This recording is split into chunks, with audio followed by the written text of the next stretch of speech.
Oke, kawan-kawan, pekan lalu kita sebetulnya sudah membahas tentang white box testing, tapi ada beberapa hal yang perlu saya pertegas lagi ya, terutama terkait masalah mengelola graf gitu. Ini soal yang biasanya soal yang sangat dipersoalkan ya, masalah yang sering kali mengganggu dan harapannya sih kawan-kawan dari sekarang mulai bisa kita atasi bagaimana caranya mengetahui gimana sih yang namanya white box testing dalam konteks grafnya, sehingga nanti kawan-kawan ya siapa tuh dengan menekuni bidang ini kawan-kawan nantinya akan menjadi software tester yang bisa menjadi software tester yang spesial. Karena kebanyakan software tester ini mainnya di black box, bukan di white box. Nah, nanti sambil menjelaskan, sambil saya ceritakan, eh, white box testing ini bakal membutuhkan orang-orang spesial yang otomatis bayarannya ya spesial juga gitu. Nah, kita akan langsung saja. Nah, yang terkait gambar ini kan kemarin agak pusing gitu kan. Nah, jadi gini, berarti ada sebuah istilah yang namanya complexity, sorry, cyclomatic complexity. Nah, cyclomatic complexity disingkat CC. Jadi kalau nanti ada soal diminta menghitung CC dalam konsep white box testing, yang dimaksud itu cyclomatic complexity. Nah, simulainya itu VG. Nah, VG ini ya, VG yang apa? V besar, G dalam kurung. Nah, ini menyatakan apa namanya, ini simbol yang menyatakan bahwa dalam sebuah aliran kode sumber ya, itu ada berapa kemungkinan-kemungkinan kasus yang bisa dihasilkan. Nah, secara teori dasar ya untuk tahu ada berapa kasus pengujian berdasarkan graf yang dibuat, ini kita bisa menghitung dengan cara berapa banyak region yang dihasilkan kalau kita dari hulu sampai hilirnya. Misalnya ini 1, 2, 3, 5, 9, 11, 12 dapat 1. 1, 2, 3, 5, 9, 10, 12 dapat 2. 1, 2, 3, 4, 5, 9, 11, 12. Oke, siap. Nah, itu yang ketiga dan seterusnya. Nah, masa ya kita hitung satu-satu kan capek. Nah, untuk mengantisipasi capeknya itu, maka ada rumus yang bisa dimanfaatkan. Ya, kalau misal gambarnya seperti ini, mungkin kawan-kawan masih mau menghitung manual satu demi satu. Tapi kalau ternyata panjang banget kode sumbernya, gimana Pak? Nah, itu yang menjadi pembahasan hari ini. Jadi ada dua rumus yang sering digunakan. Yang pertama adalah P plus 1. P ini menyatakan berapa banyak logical expression yang ada di dalam kode sumber tersebut, serangkaian kode sumber tersebut.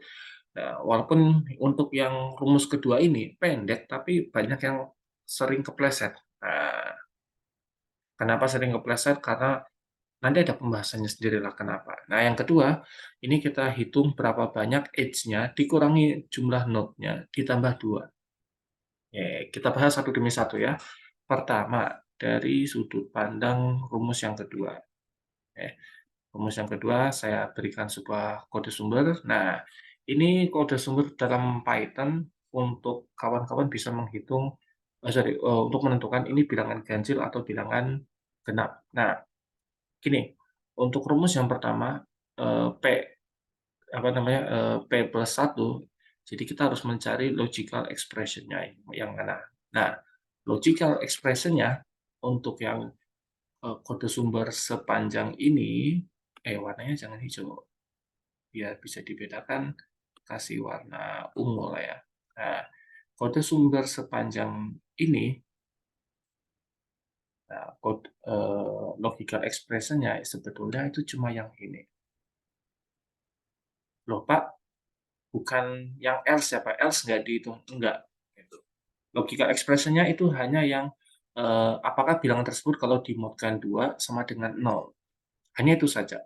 Dengan demikian, karena logical expression-nya hanya ada satu, maka kode sumber ini nantinya akan menghasilkan hanya ada dua cyclomatic complexity atau kompleksitas siklusnya. Gitu. Nah, Bapak contohnya sederhana ya Pak ya. Memang, di mana-mana contoh memang sederhana gitu kan. Ya, kita beralih ke contoh yang lain yang mungkin agak mendebar-debarkan lah ya. Nah, oke, ini ada contoh lain, kelihatan kan ya? Nanti kalau misalkan pas di videonya nanti, Pak, ada bagian yang nggak kelihatan, mohon informasinya ya, biar nanti saya perbaiki. Oke, selesai. Nah, oke. Jadi, kawan-kawan, nah, sekarang bagaimana kalau kasusnya codingan yang ini nih? Ini codingan cukup panjang, ya. Mana saja, eh, sorry, mana saja logical expression-nya. Gitu. Nah, pertama, ini ada logical expression, 1 sama dengan I. Sebentar, kayaknya lebih enak ganti warna nih. Yang kuning aja ya. Nah, yang pertama nih, kalau I-nya sama dengan 1, itu satu logical expression. Nah, kemudian eh, logical expression yang kedua, whole position-nya sama dengan 0, ini yang kedua, kemudian ini panjang banget ya. Pokoknya yang ketiga ini nih. Nah, set. Nah, itu yang ketiga, dan ini yang keempat. Gitu. Nah, 4, Pak. Berarti 5, Pak. 5, Pak. Nah, yakin, Pak, jawabannya 5. Jawabannya nanti dulu, kita cek dahulu. Nah, Rusal ngecek tantangan rumus kedua, meskipun rumusnya itu gampang, P plus 1, banyak yang sering keliru. Karena samar membedakan antara N dengan logical expression-nya. Terus kalau ada N well dihitung atau tidak.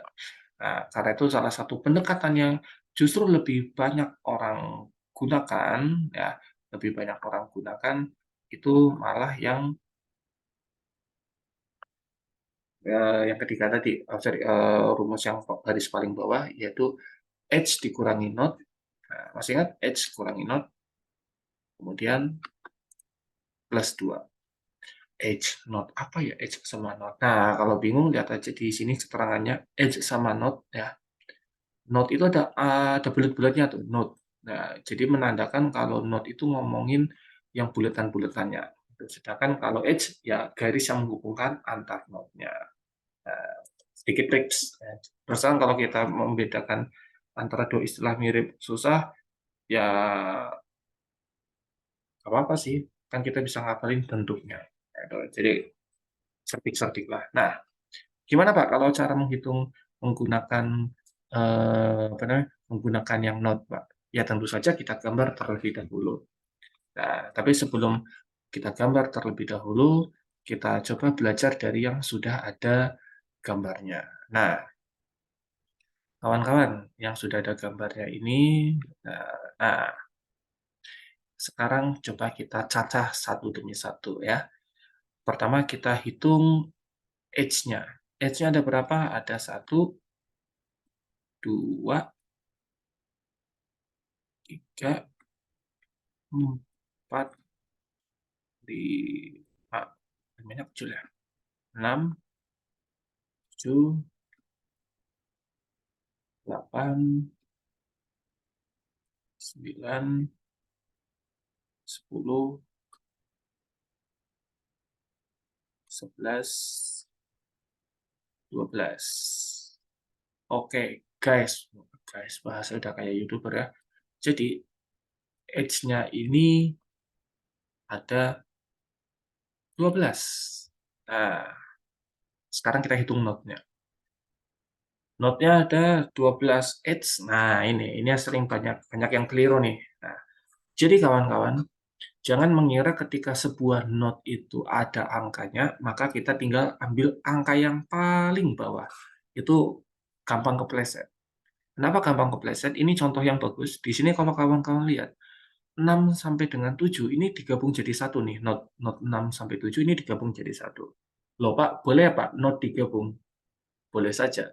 Nah, jadi misalkan antara not 1 dan not 2 ini mau digabung boleh. Jawabannya boleh saja. Nanti jadi not 1, 2. Oke, kalau not 1 sama not 2 jadi 1 menjadi not 1, 2, berarti H nomor 1 juga hilang gitu. Nah, sekarang kita hitung manual ya. Sekarang kita hitung manual untuk tadi yang apa? Not-nya. 1, 2, 3, 4,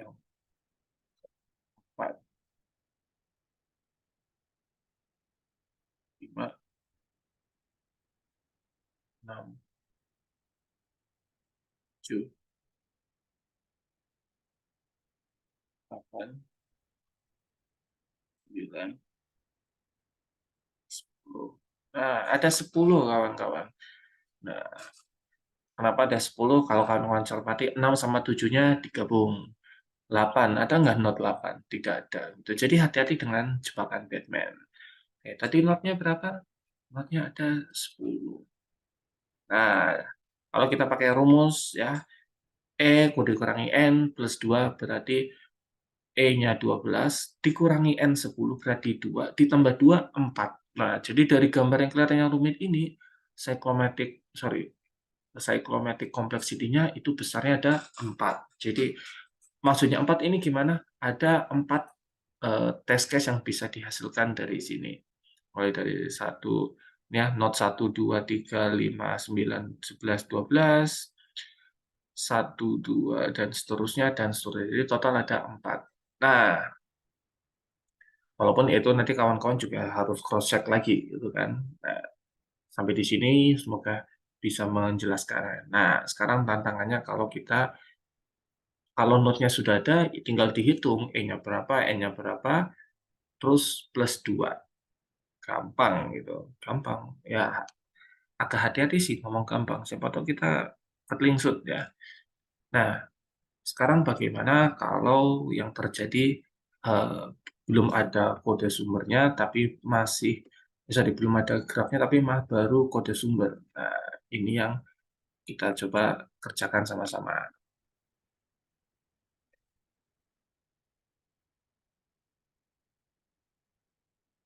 Nah, sepertinya ada gangguan di sesunya. Gambarnya tadi dihapus dulu, biar tidak mengganggu penjelasan.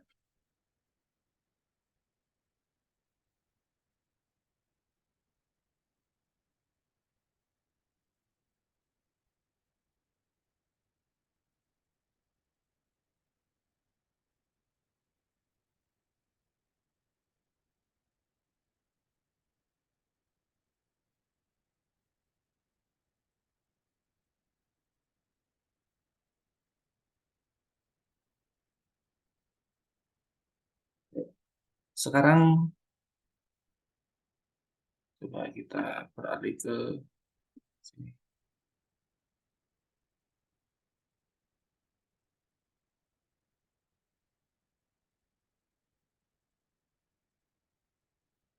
Nah, lebih besar. Oke. Nah, kawan-kawan, ini buat yang masih ingat mata kuliah apa tuh? Buat yang masih ingat mata kuliah struktur data, algoritma pemrograman, nah pasti pernah kenalan yang namanya bubble sort. Nah, sekarang coba kita latihan yang bubble sort. Nah, caranya gimana, Pak? Nah, kita buat node-nya terlebih dahulu. Nah, jadi yang ini, ya, node yang ini, yang hijau, kita jadikan satu node. Nah, ini saya izin gunakan beda warna untuk membedakan barisnya ya, kawan-kawan. Nah, kemudian masuk ke yang for ini kita kasih merah. Masuk ke yang merah.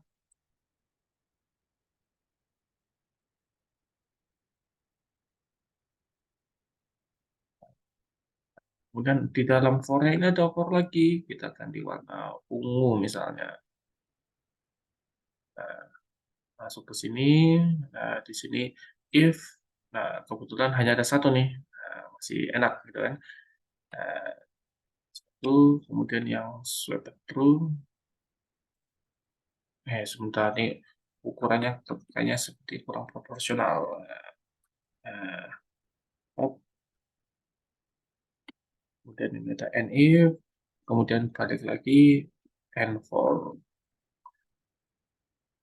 Nah, kemudian masuk di sini,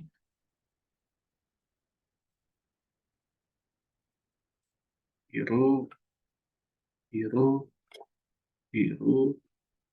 Oh ya, di di sini kasih keterangan biar nggak bingung ya. Pak, kalau kita gambar realnya, apakah harus pakai warna-warni gini? Ya, tidak usah. Menggunakan nomor itu lebih mudah kalau kawan-kawan ujian atau diskusi gitu kan. Kalau menggunakan warna, ini saya bantu gunakan warna karena posisinya kalau menuliskan nomor teknis di zoom-nya agak susah. Yang pertama. Yang kedua, biar kawan-kawan bisa sepintas, oh, mengidentifikasi beda warnanya di mana. Nah, oke. Kemudian untuk penghubungnya saya gunakan warna oranye.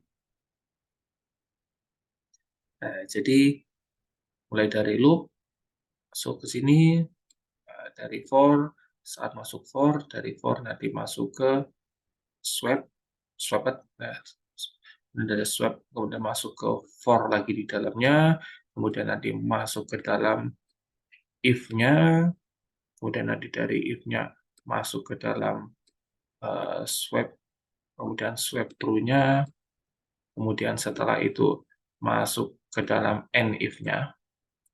Nah, kalau sudah dari end if, sudah. Nah, nanti dulu, kalau ada end kita cross check. Kalau if itu berarti if-nya ini lurusnya dengan mana? Oh, lurusnya dengan if yang ini, end if-nya. Nah, berarti dari end if ini nanti akan ada panah yang masuk ke sini. Oke, jadi nambah satu edge. Nah, kemudian setelah end if masuk ke end for. Nah, ini di sini ketemu end lagi nih. Nah, kalau ketemu end kita cek. Nah, kalau end for ya bedanya antara for dan apa? Bedanya for sama well. Kalau well itu dicek dulu. Nah, kalau for kalau sudah selesai baru dicek. Nah, oke. Karena bedanya kalau for ini adalah lakukan dulu, setelah dilakukan baru di end-nya itu di cross check lagi, maka ada satu panah yang menuju ke for J ini. Ya, satu satu edge lagi. Nah, lanjut ke bawah set. Nah, di sini ada if, dari if masuk ke break kalau memenuhi, kemudian setelah break masuk ke end if. Nah, jangan lupa kita ketemu end if, maka pas padanan si end if ini, si if yang ini juga harus diberi satu panah menuju ke end if-nya. Setelah itu masuk ke end for. Nah, udah selesai seperti itu? Enggak. Kalau dalam end for, kan ada perulangan. Di sini nanti bisa lanjut ke berikutnya. Nah, bisa juga dia kembali ke pasangannya. Nah, itulah kenapa saya kasih warna beda, biar mengenali kaumnya, pasangannya itu yang mana. Gitu.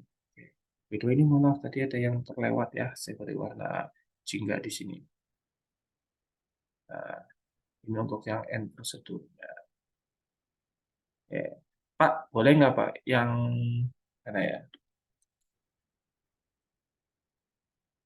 Yang ini sama yang ini, maaf, Pak. Yang ini swap list sama swap true-nya digabung, jawabannya boleh saja, gitu. Nah, yang boleh digabung itu yang posisinya sejajar, itu silakan aja. Yang sejajar dan tidak terkait bagian-bagian yang lain. Ya, jadi panahnya sama-sama hanya satu masuk, satu keluar, satu masuk, satu keluar, itu boleh digabung. Tapi kayak ini sama-sama merah nih, ini nggak boleh digabung karena yang merah satu masuk, satu keluar, tapi merah berikutnya ada dua masuk, satu keluar, itu tidak bisa digabung. Gitu. Nah, sekarang kita hitung ada berapa notnya. 1, 2, 3, 4, 5, 6, 7, 8, 9, 10, 11, 12, 13, 14. Nah, N-nya ada 14. Ya, N. Maaf. Notnya ada 14. Nah, kemudian ada berapa ini? Ada berapa edge? 1, 2, 2, 3, 4, 5, 6, 7, maaf, 1, 2, 3, 4, 5, 6, 7, 8, 9, 10, 11, 12, 13. Nah, 13 itu yang lurus ke bawah 13. Kemudian yang balik-balik, balik ataupun yang tidak umumnya 13, 14, 15, 16, 17. Nah, berarti edge-nya ada 17. Nah, dengan demikian ya CC-nya berarti selisih antara edge dengan node-nya 3 ditambah 2 berapa? 5. Gitu. Jadi itu kurang lebih ilustrasi gaya mengerjakannya. Dan kalau kawan-kawan ingat di WhatsApp group kita udah sempat menyinggung bagaimana kalau ada 2N. Nah, kalau ada 2N maka dipisah dijadikan ada dua node yang berbeda gitu. Ya, karena secara pendekatan kalau ada sama-sama ini ya, kalau sama-sama eh, jika X dan Y, nah itu mungkin biar jelas saya bantu ilustrasikan.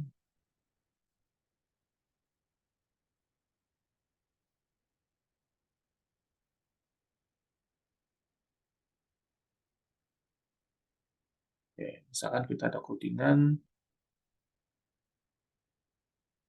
if Y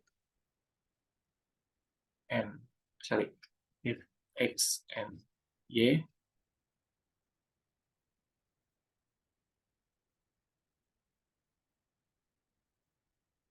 then Z.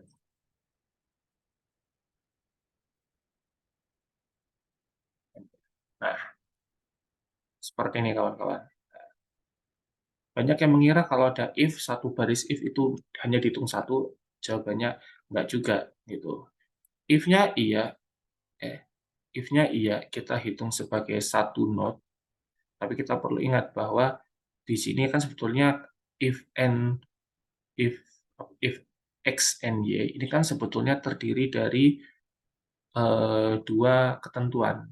Jika x dan jika Y. Nah, gitu. Jadi cara pola pikirnya gitu. Jika X dan jika Y. Meskipun di sini if-nya kelihatannya satu, padahal sebenarnya ada if X satu, kemudian if Y itu dua. Makanya nanti digambarkannya jadi ini mewakili yang apa? If X-nya, nanti ada satu bulat lagi yang menyatakan ini untuk if Y-nya. Sorry ya, tulisannya kurang jelas IP-nya. Nah, nanti di sini yang menyatakan si Z-nya. Nah, jadi kalau kita buat lingkaran, kalau kita buat node-nya, pertama dicek, kan? Apakah dia memenuhi X? Nah, kalau dia memenuhi X, itu dicek dulu. Apakah dia memenuhi Y? Nah, jika iya, maka dia mendapatkan Z. Nah, nanti kita bikin tanda kutip satu node untuk menampung kalau tidak memenuhi. Nah, apakah dia memenuhi X? Jika jawabannya tidak, maka dia jalan ke sini. Dia tidak perlu dicek apakah dia ada apa, apakah apa if Y-nya tidak perlu. Gitu. Nanti kalau misalkan dari if Y-nya ternyata tidak memenuhi, dilempar juga ke sini. Nah, begitu kawan-kawan ilustrasinya. Ya, jadi kenapa if X and Y itu dianggap sebagai dua? Karena sejatinya ada if X sama ada if Y. Nah, kalau OR gimana? Kalau OR konsepnya juga sama, gitu kan? Ya, jadi kalau misalkan jika A atau B, maka C. Nah, itu kan berarti pertama kita cek apakah A. Nah, kalau memenuhi A, setelah itu kita cek lagi apakah B gitu. Nah, gayanya seperti itu. Walaupun nanti untuk node yang dihasilkan tentu berbeda. Kenapa tentu berbeda? Ya, karena kalau dalam OR itu kan salah satu terpenuhi, maka menjadi yang menjadi implikasinya bisa diikuti gitu. Itu kawan-kawan penjelasan lebih lanjut ya. Mungkin kawan-kawan kemarin mungkin sempat bingung, moga-moga dengan rekaman singkat ini bisa membantu pemahaman kawan-kawan ya. Tetap semangat, nanti video terkait white box, black box-nya akan saya produksi dan segera saya susulkan. Terima kasih, sehat-sehat selalu dimanapun kawan-kawan berada. Assalamualaikum warahmatullahi wabarakatuh.